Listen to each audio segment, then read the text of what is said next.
ఈరోజు నేను నలపబడుతున్నానంటే, పిండబడుతున్నానంటే, శోధింపబడుతున్నానంటే, శ్రమ పెట్టబడుతున్నానంటే, ఈరోజు నా పిడికడు మెతుకులు పదిలంగా నేను నోట్లో పెట్టుకోగలుగుతున్నాను. ఏం సంపాదించుకోలేకపోయాను, ఏం కూడగట్టుకోలేకపోయాను, ఏం మూట కట్టుకోలేకపోయాను, ఏం మిగల పెట్టలేకపోయాను. ఆ దినము రెక్కాడితో డొక్కాడుతుందన్నట్లుగా బ్రతుకుతున్నానంటే, మీలా నేను సంపాదించుకోలేకపోతున్నానంటే నా ప్రత్యక్షతలు బహు విశేషమైనవి. అందుకు నేను నలగొట్టబడుతున్నా, అందుకు నేను పిండబడుతున్నా, అందుకు నేను మొత్తబడుతున్నా. ఈ ముళ్ళు నాలో సాతాను దూతగా పెట్టబడింది, ఉంచబడింది. ఈ సాతాను దూతగా ఉన్న ఈ ముళ్ళు నన్ను గుచ్చుతా ఉంటుంది. కదలనీయకుండా, మెదలనీయకుండా, గుచ్చుతుంది.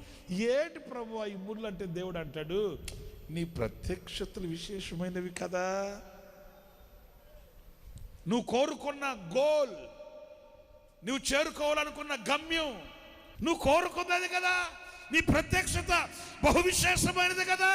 ఇలాంటి శ్రమలకి భయపడద్దు, ఇలాంటి ముళ్ళకి నీవు కృంగిపోవద్దు. నా కృప నీకు, నువ్వు కోరుకుని ఆ బహు విశేషమైన ఆ ప్రత్యక్షతను బట్టి ఈ ముళ్ళు నీకు పెద్ద బాధేమి. నా కృప నీకు చాలు. ఇక ముళ్ళు వైపు చూడొద్దు, నా కృప వైపు చూడు. నువ్వు